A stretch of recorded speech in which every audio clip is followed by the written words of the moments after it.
Hi guys. Hi. My name's Kendall, My name is Jasmine. and this is our podcast, Contagious Conversations. Today we're going to be talking about UTIs. So fun. Gross. Okay. Urinary tract infections. Okay. I'm going to start us off by talking about the definition, the pathophys, and signs and symptoms, and then Jasmine's going to take over and go over risk factors, labs, and treatment methods. So to begin, a UTI is an infection in the urinary tract, most commonly caused by E. coli bacteria, and it can be caused by other bacteria, and I'll go into that later. Besides bacteria, it can also be caused by fungus or parasites. And that is more common in patients that are immunocompromised, if they have pre-existing conditions, or if they've traveled to a developing country, such as like a third world country. Obviously, I feel like when you travel to those places, they're maybe not as clean. They don't have correct like health resources or like hospitals and things. So that's probably why Their you're more water. susceptible. Yeah. Their water is probably not super clean, so it has a lot of new different microorganisms. But I feel like you're susceptible to a lot of things when you travel to a third world country, so it's just kind of like one of those things. Our bodies don't have the right things like antibodies to probably fight off the infection. Yeah, definitely. So UTIs can be classified as upper or lower and complicated or uncomplicated. So a lower UTI would be contained to the bladder and urethra area. It does not spread up the ureters, but an upper UTI could spread from the ureters to the kidneys. And usually if you get an upper UTI, you started with a lower UTI. So it's usually caused by like the antibiotics not being effective or the infection just going untreated, and then it'll spread upward. And then it can also be complicated or uncomplicated. So an uncomplicated UTI occurs only in the bladder and is in the body of a healthy person. So most of us, if we got a UTI, this is the type we would get. However, a complicated UTI occurs in patients with pre-existing conditions, such as kidney disease, acute kidney injury, chronic kidney disease, or I just said that, sorry, and catheters. So those are like considered the pre-existing conditions, among others. And then, or some people are just born with a dysfunctional urinary tract, which is unfortunate, but that's okay. No shade. No shade. No shade to anyone. If you have a weird urinary tract, but that's just some of the more risk factors. Also, upper UTI, they can lead to renal damage or urosepsis, which is pretty scary. That's a big word. Yes, big word. We're going to break it down. So urosepsis is just when you have a UTI that spreads to other systems of the body, and you could become septic, and if untreated, you could die, just like any type of other sepsis. Obviously, don't let this scare you because it's pretty rare. It's usually with people with other conditions, plus untreated UTI, plus the antibodies aren't working. I mean, there's a lot of things that have to happen in order to get to that point. So don't freak out, but that's something to be aware of. Is something like that that can cause that is a kidney infection, I think. Yes. Right? Yes. Yeah, I had a friend who had one. Yes. Yes. I had never heard of a kidney infection before. Yeah, definitely. Kidney infection it was painful. Yes.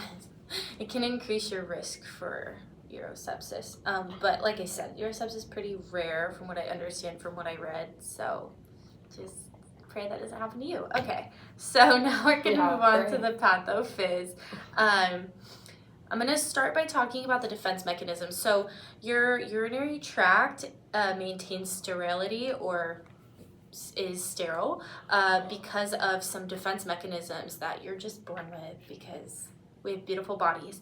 So These defense mechanisms include processes that help empty the bladder completely. When you pee, it empties completely so that there's nothing remaining in there.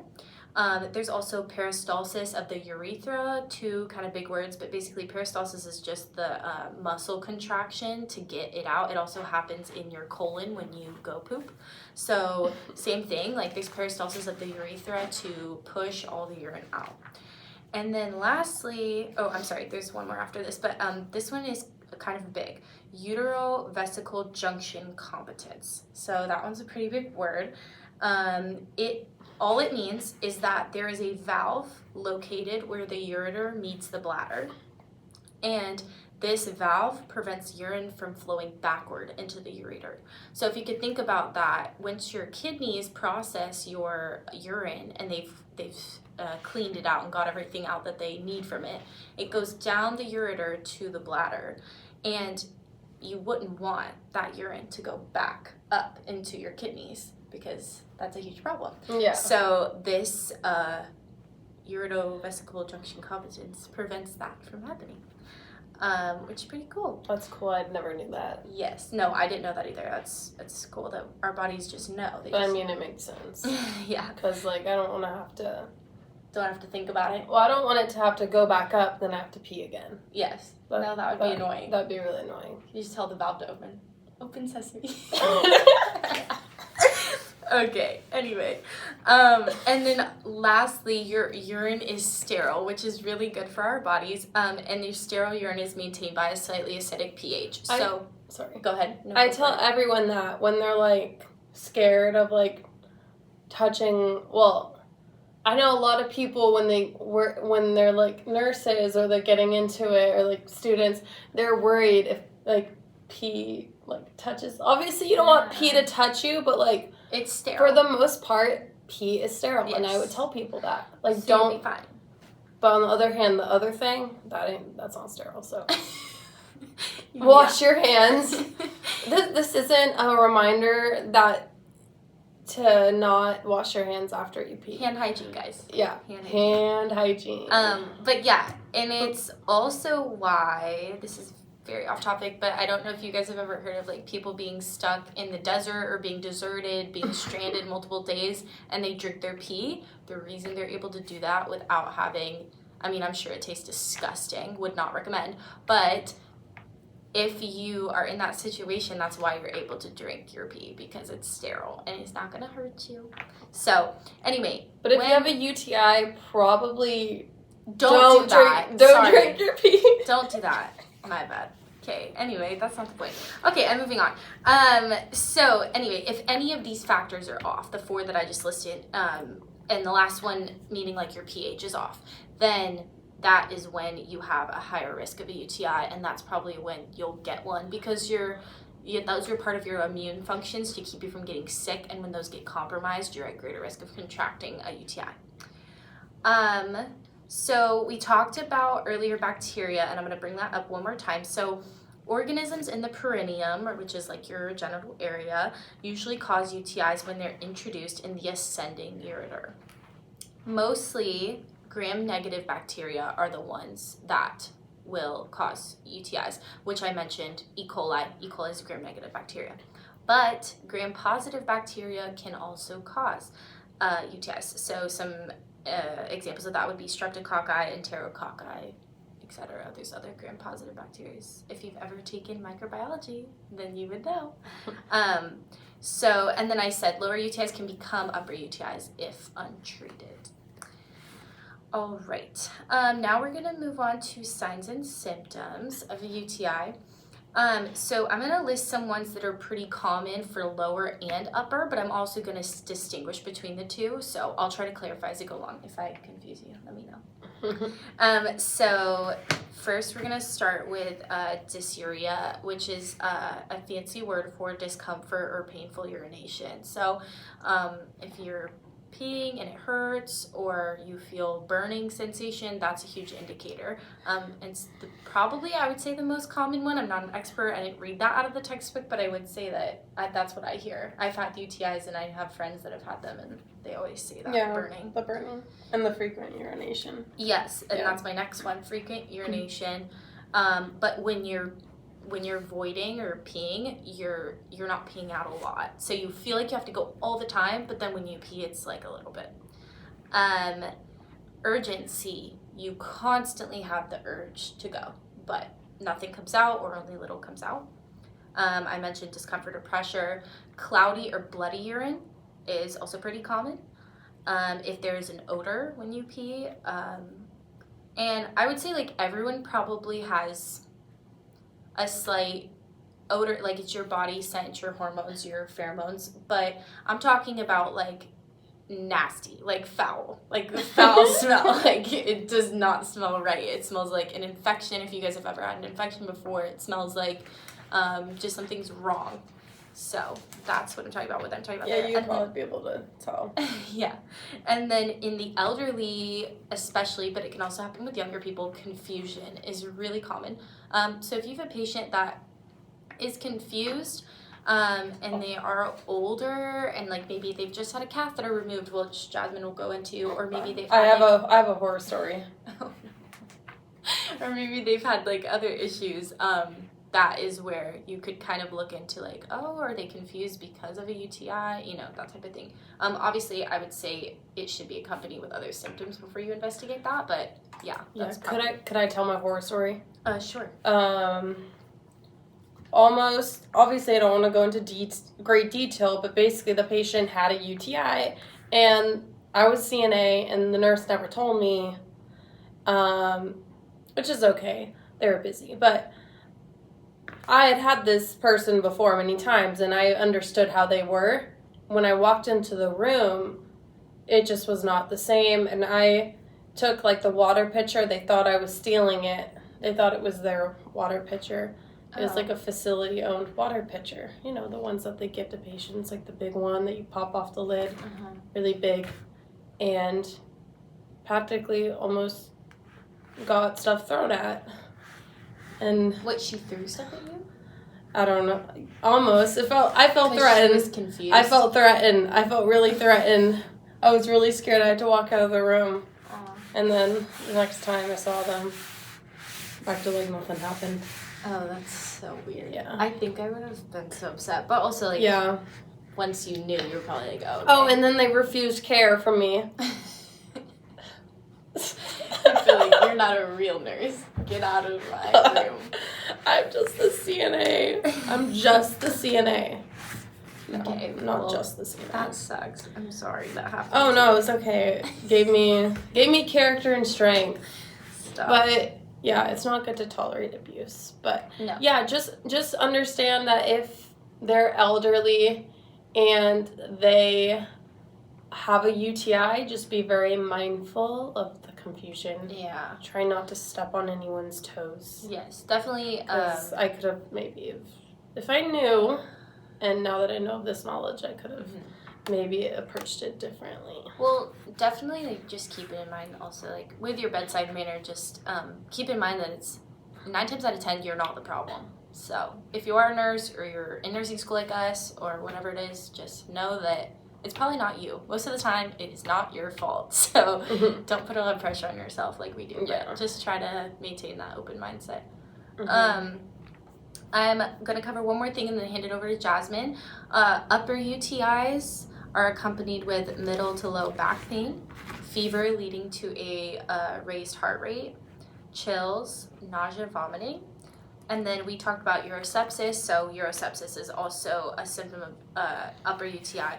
I don't know if you can get urosepsis if the UTI is lower, especially if it's uncomplicated, because I just really feel like those are normal, common, most people get those and they don't become septic. So I don't think you can get urosepsis unless it has spread already to your kidneys, but I could be wrong.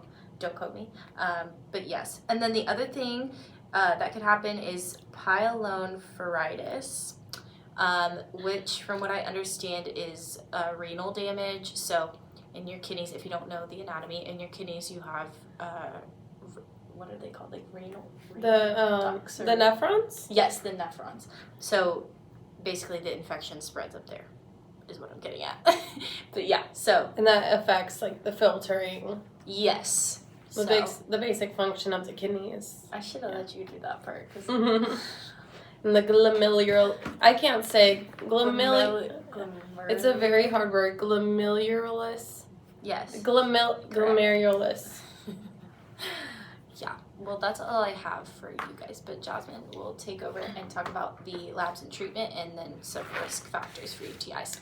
Yes. So some risk factors for UTIs would include pregnancy, obesity, a personal or family history, frequent sexual encounters, using spermicide and or diaphragm as birth control, urinary incontinence, sexually transmitted infections, enlarged prostate, an uncircumcised penis, a kidney transplant, catheters is a big one because the process of putting a catheter in is sterile. Right. So for a reason, because it's going up the vaginal canal, which that's the area where you're getting the UTI. That's where it's leading up into. So,